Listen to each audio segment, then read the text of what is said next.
Assalamualaikum warahmatullahi wabarakatuh. Apa kabar pemirsa Radar ID dimanapun berada? Bertemu lagi bersama saya Tina Agustina. Hari ini saya sudah kedatangan tamu dari Dewan Perwakilan Rakyat Daerah Kota Tasikmalaya, dari DPRD Kota Tasikmalaya. Sudah hadir bersama saya ada Ketua Komisi 4 DPRD Kota Tasikmalaya, Bapak Dede Muharam. Ini sangat luar biasa sekali, di tengah kesibukannya masih bisa berbagi informasi bersama melalui podcast kami pada hari ini. Selamat siang, apa kabar Pak Ustadz? Kalau saya sering panggilnya Pak Ustadz. Apa kabar Pak Ketua? Alhamdulillah baik, sehat ya. Sehat. Ini Pak Ketua ini sedang melakukan persiapan begitu, tapi tidak boleh diceritakan dulu di sini persiapannya. Nanti itu khusus untuk 2024, itu aja sih clue-nya 2024. Pak Ketua, kita ini akan ngobrol berkaitan dengan informasi. Masyarakat mungkin ingin tahu juga gak nih, selama 1 tahun ini DPRD itu ngapain aja gitu. Sebagai wakil rakyat yang diberikan amanah oleh masyarakat, dengan tupoksinya apa saja yang sudah dilakukan DPRD, terutama mungkin untuk Komisi 4 yang dipimpin oleh Pak Dede. Ini Komisi 4 dengan mitra kerjanya bidang pendidikan, kesejahteraan masyarakat, sosial, kemudian olahraga, budaya, begitu ya, sangat banyak sekali mitra kerja Komisi 4. Apa sih sebetulnya yang sudah dilakukan oleh Komisi 4 terkait pengawasan kinerja dengan beberapa mitra kerja di eksekutif, begitu Pak Ketua?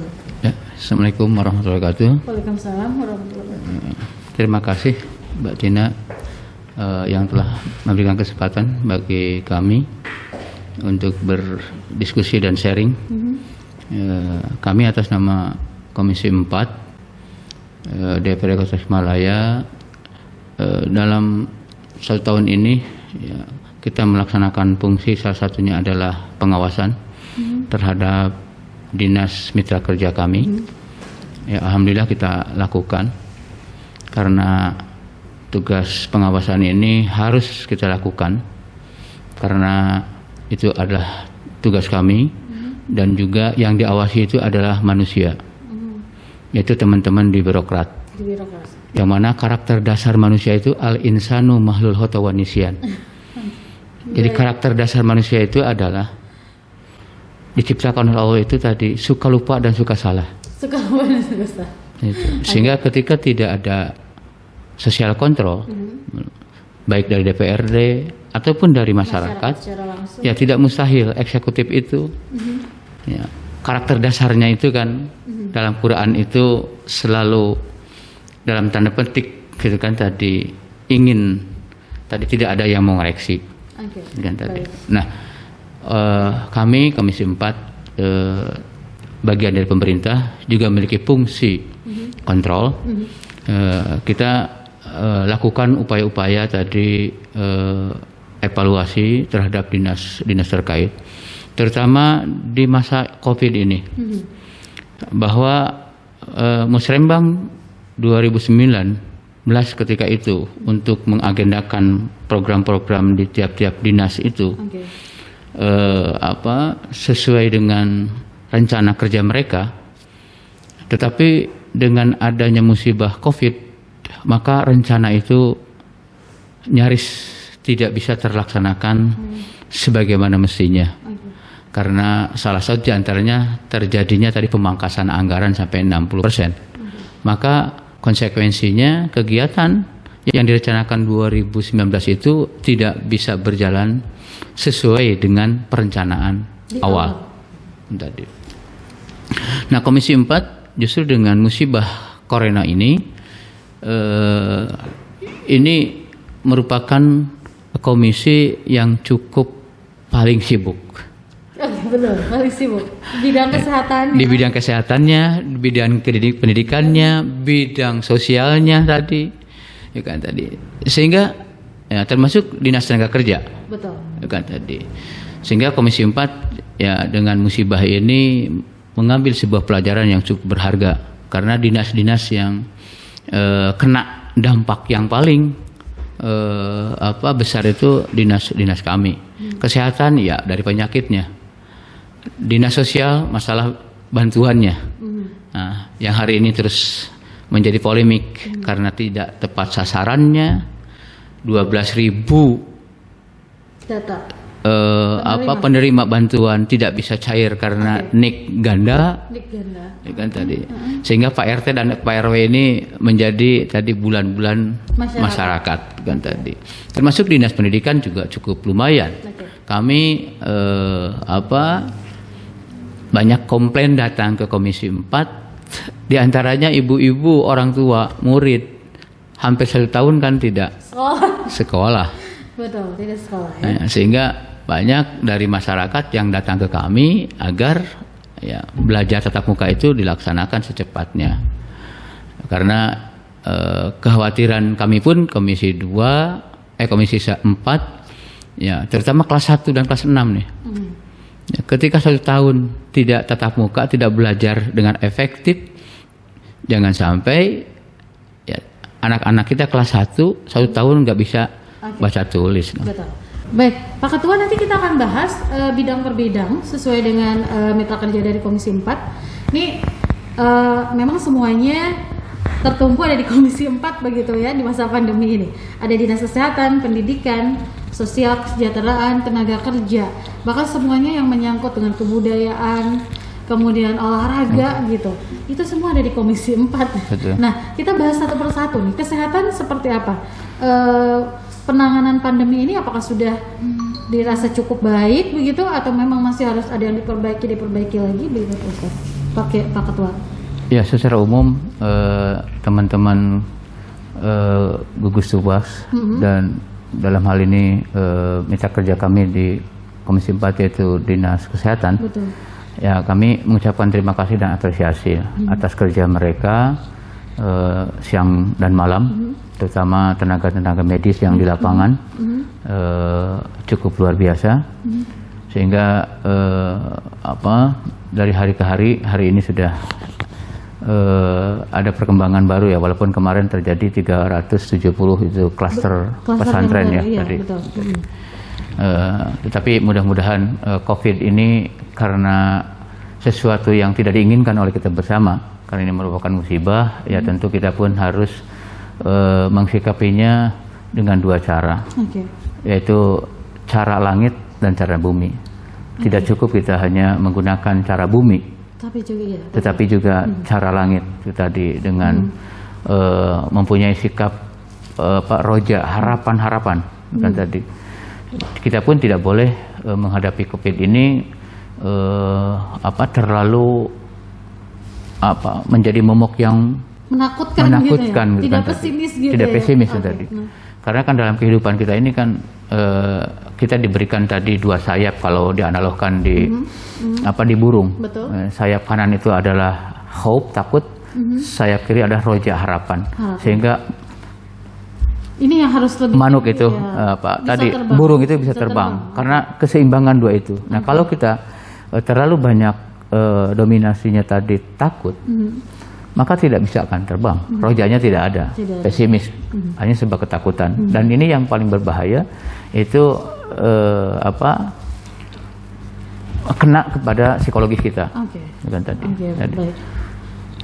Nah, Komisi 4 kan tahu kondisi begitu ya ketika pandemi ini. Kita banyak bermunculan akhirnya seperti kemarin daya tampung rumah sakit sudah tidak memadai. Akhirnya kita harus menyewa hotel begitu. Kemudian juga sempat ada berkaitan dengan honor para tenaga medis, kemudian honor para satgas yang melakukan penanganan langsung di lapangan begitu. Nah, apakah itu juga sudah terselesaikan di tahun 2020 begitu? Persoalan memang kemarin muncul, tetapi mudah-mudahan kita sebagai fungsi kontrol terus mengevaluasi, karena jangan sampai teman-teman yang di lapangan ketika insentifnya salary-nya tidak lancar, ini hukum menjadi persoalan. Betul. Artinya kesemangatan mereka tadi, keseriusan mereka kan tadi. Saya melihat ini tata kelola aja lah yang perlu diperbaiki kan tadi. Tata kelola tadi. Kalau dari fasilitas kita yang dimiliki oleh Kota Tasik, apakah memang harus ditambah lagi fasilitas tentang kesehatan? Kemudian ini kesehatan itu sepertinya banyak sekali ya Pak Ketua. Belum lagi yang masalah jam kesda begitu. Iya. Nah, ini seperti apa tuh? Jadi memang persoalannya cukup krusial kalau menurut hemat kami. Pertama tadi situasi COVID. Ya, yang cukup melelahkan ya bagi kita semua, termasuk teman-teman di dinas kesehatan. Tetapi juga ada persoalan-persoalan lain ya, tadi yang persoalan klasik itu ya, salah satu diantaranya adalah rumah sakit. Ya, dengan turunnya peraturan baru dari Permendagri bahwa kesehatan bagi masyarakat itu hari ini sudah harus dikolaborasikan, disatukan. Jadi tidak boleh pemerintah kota menangani tadi masyarakat miskin yang tidak dapat KIS dan Jamkesda itu. Sudah tidak boleh. Tidak boleh, tidak menggunakan SKTM. Kan tadi. Nah, ini menjadi persoalan kita, sehingga kemarin muncul di medsos orang miskin tidak boleh sakit. muncul akhirnya. Namanya jok-jok gitu ya, seperti itu kan tadi. Karena memang tanggal 25 Desember pemerintah kota mengeluarkan sebuah kebijakan bahwa SKTM tidak berlaku lagi. Tidak berlaku. Gitu ya. Maka kami dari Komisi 4 mendorong agar sistem itu berlaku. Masih bisa berlaku. Harus berlaku tadi. Ya, walaupun memang anggarannya biasanya 10 miliar per tahun, hari ini hanya 2 miliar. 2 miliar saja. Untuk 2021. Sehingga ini diestimasi kita paling sekitar 4 bulan. Untuk kebutuhan 4 bulan. Di 2021 begitu. Ya, 2021 tadi. Nah, solusinya seperti apa? Ketika tidak boleh lagi ada hal tersebut dan tidak bisa dikelola oleh dinas kesehatan, apakah ada solusi-solusi yang memang diputuskan bersama gitu antara eksekutif dengan legislatif masalah ini? Ya, kemarin kita meminta bahwa persoalan orang miskin yang sakit ini kan negara harus hadir. Artinya amanat Undang-Undang Dasar 45 bahwa orang fakir, miskin, orang terlantar harus dipelihara oleh negara. Tadi. Nah, sehingga apapun alasannya tadi, bahwa masyarakat miskin ini adalah masyarakat kita yang memang mereka punya tadi hak untuk dilayani. Iya, betul. Nah, sehingga kemarin kita bernegosiasi, akhirnya adalah BTT, bantuan tak terduga. Disebutnya bantuan tidak terduga. Iya, tadi itu 2 miliar kan tadi. Nah, ketika ini sudah habis seperti apa? Nah, kita nanti akan nextnya seperti apa gitu. Iya, ya, gitu kan tadi. Artinya bahwa kehadiran negara itu kan harus memberikan rasa nyaman dan aman bagi masyarakat kan tadi. Nah, persoalan kita hari ini memang masih banyak masyarakat miskin yang belum mendapatkan KIS dari pusat, termasuk dari Jamkesda. Jadi jumlah yang kita hari ini sudah terakomodir oleh KIS pusat PBI dari jumlah penduduk kota Tasikmalaya 720.000 jiwa, sekitar 314.000 jiwa yang sudah mendapatkan bantuan PBI, ya KIS. Kemudian 60.000 dari Jamkeskinda APBD 1 provinsi. Berarti 374.000 jiwa penduduk yang kota Tasikmalaya tadi. Kemudian nanti kan ada PNS, ada Jamsostek tenaga kerja, ada Polri, pasti dan sebagainya tadi. Jumlah keseluruhan itu informasi kemarin dari BPJS totalnya sekitar 520 ribuan. Yang belum bisa tercover. Yang sudah tercover. Yang belum tercover itu sekitar 200.000. Nah, klasifikasinya kan dari 200.000 itu ada yang kaya, nggak mungkin kan tadi. Betul. Nah, tinggal disisir berapa nih orang yang nggak mampunya. Ternyata jumlahnya cukup besar juga. Berapa jumlahnya itu Pak Ketua? Kelihatan sekitar 100 ribuan lah. 100 ribuan lagi. Inilah yang harus kita hadir di sana, mengcover apa yang menjadi kebutuhan kesehatan mereka, gitu ya. Karena belum bisa terakomodir oleh yang dari pusat maupun provinsi. Gitu. Betul. Nah, ketika pandemi akhirnya meskipun sudah ada aturan tidak boleh, tapi kita juga tetap berupaya supaya itu tetap ada, begitu ya. Ya, itulah tuntutan negara harus hadir. Apapun ya paling tidak kita harus lebih inovatif, kan tadi, untuk melindungi mereka. Kan tadi. Masalah anggaran kan itu bukan bisa dikomunikasikan, kan tadi. Karena mereka pun bayar pajak, retribusi. Ketika mereka memang tak berdaya, sakit, itu kan kewajiban negara. Oke. Gitu. Baik, itu dari sisi itu begitu. Kemudian kaitannya dengan fasilitas kesehatan seperti apa? Apakah sudah memadai secara keseluruhan kebutuhan di masyarakat, khususnya di Kota Tasik begitu? Kalau dari sisi jumlah rumah sakit sebenarnya sudah ya tidak terlalu masalah lah. Iya. Bahkan hari ini kan rumah sakit Bertambah 2.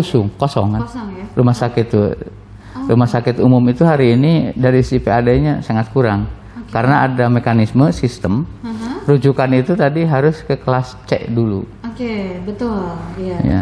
Ada tingkatan. Ada tingkatan tadi. Ya. Gitu. Kelas kelas C, nah, D dulu. D dulu, kemudian ke C, B.